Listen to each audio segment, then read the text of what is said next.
Tonight, Canadians brace for economic turmoil as the reality of a full-blown trade war with the U.S.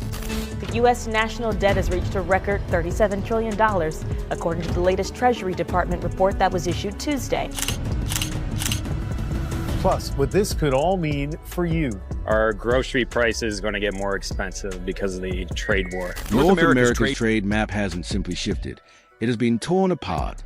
In just a few months, the United States has stumbled into a perfect storm. A national debt surging past $37 trillion, inflation eroding paychecks, and rivals Washington thought it could crush are now standing taller than ever. Trump's 35% tariff strike was meant to bring Canada to its knees. Instead, it lit the fuse for Ottawa's rise, fueling a wholesale restructuring of North American trade that Washington seemed powerless to stop. Cargo that once moved naturally through U.S. ports now flows smoothly through Canadian routes. American corporations that long dictated terms are finding themselves hemmed in, forced to depend on Canadian supply chains and access to Canadian markets. Over it all hangs at $37 trillion debt, an anchor pulling America's economic influence downward while Canada sails ahead. If this reversal happened so quickly, what else could be about to change? Layered on top of the debt crisis is a second shockwave, the collision of tariffs and inflation, each magnifying the other's damage. This combination works like a tightening vice on the U.S. economy, squeezing from both ends with no relief in sight. The 35% tariffs on Canadian goods and other non-USMCA imports have rippled through supply chains, driving up costs on everything from industrial components to everyday essentials. These are not temporary price spikes.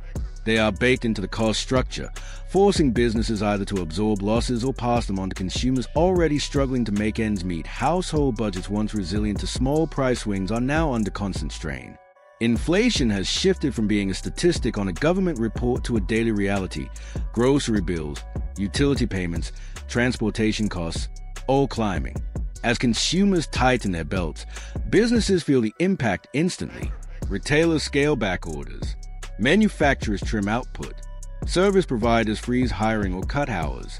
The labor market, which had been one of the last strongholds of recovery, is now showing cracks. Job growth has slowed, and some sectors are tipping into net losses. Exporters, meanwhile, are watching foreign buyers pivot to other suppliers who can deliver at lower cost and without the unpredictability of U.S. trade policy. This isn't just a cyclical downturn. It's a grinding pressure reshaping the entire economic landscape, and the damage is partly self-inflicted. The 35% tariff hike on non-USMCA goods, rolled out after the August 1, 2025 deadline, was framed as a hardline maneuver aimed squarely at Canada. The justifications were dramatic: allegations of fentanyl smuggling and Ottawa's recognition of Palestine. But the economic outcome has been far less favorable to Washington. Rather than forcing Canada to the negotiating table, the move stiffened Ottawa's resolve. Prime Minister Mark Carney flatly refused to make concessions, insisting any deal must serve Canada's long-term advantage. This defiance neutralized Washington's intended pressure and exposed a critical flaw in U.S. strategy, the assumption that Canada could not weather prolonged economic confrontation. Instead, the higher tariffs ricocheted back into American industries, raising costs for importers and choking access to goods that U.S. production couldn't quickly replace. What was meant as a show of leverage has become a case study in political miscalculation. When the target doesn't yield, the weapon cuts into your own economy. And it raises an uncomfortable question. If the very tool designed to win the fight is hurting America more than Canada, who is really paying the price? While Washington stumbles, Ottawa has executed a reversal few thought possible. Instead of cracking under a 35% tariff wall, Canada has used it as a catalyst, accelerating efforts to diversify trade and reduce dependence on its southern neighbor. What began as a defensive posture has evolved into an offensive strategy, one that steadily redraws the economic map of North America. Trade flows that for decades gravitated toward U.S. ports and distribution hubs are now shifting north. Canadian infrastructure, ports, rail lines, logistics corridors, has been upgraded and expanded to capture redirected commerce. This is not just a matter of geography, but of leverage. For the first time in recent memory, U.S. companies in multiple sectors are being forced to adapt to Canadian terms. They are increasingly reliant on Canadian supply chains and dependent on Canadian markets. The balance of influence is tilting, And the longer Washington clings to tariff combat, the more entrenched Ottawa's position becomes the TO lock in this newfound leverage. Canada has moved quickly to build a trade shield, with Mexico at its center. Far from waiting for U.S. policy to soften, Ottawa has been knitting together a new economic corridor with its southern USMCA partner, insulating both economies from Washington's volatility. High-level visits by Canada's foreign and finance ministers have produced joint initiatives in investment, infrastructure, and especially energy, areas where long-term stability is critical. Driving this push is a Maple 8, a coalition of Canadian pension funds controlling more than $2 trillion CAD in assets. These funds are targeting large-scale projects in Mexico's ports, renewable energy grids, and cross-border logistics systems. Projects designed to bind the two economies closer while creating supply routes that bypass the U.S. altogether. The result is a strategic partnership that does more than diversify markets. It re-engineers the very backbone of North American trade. In this new arrangement, Canada and Mexico can move goods, capital, and energy between them without exposing themselves to U.S. political shocks, turning their alliance into a functional alternative to the traditional U.S.-centered supply chain. Energy has become Canada's silent weapon, a form of leverage that requires no saber-rattling but still keeps Washington constrained.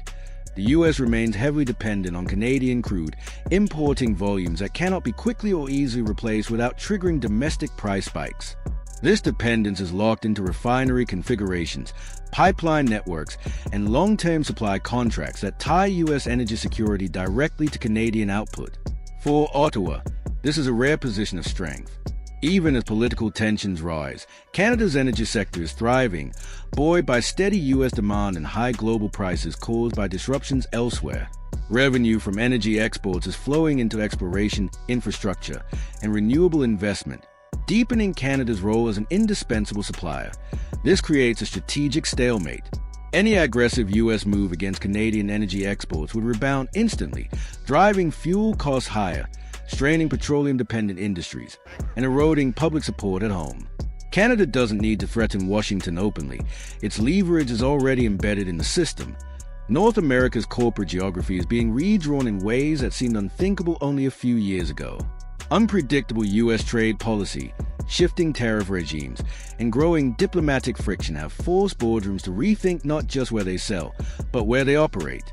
What began as contingency planning has evolved into structural change that Canada's own export portfolio tells a story. Within a single year, the share of Canadian goods heading south to the U.S. has dropped from 78% to 68%, one of the steepest diversifications in modern history. This isn't a temporary detour. It's the slow construction of an entirely different commercial architecture. For American firms, the calculus is defensive. The risk of retaliatory tariffs, supply delays, and political blowback has accelerated the relocation of production lines, capital investment, and even R&D hubs to Canadian soil.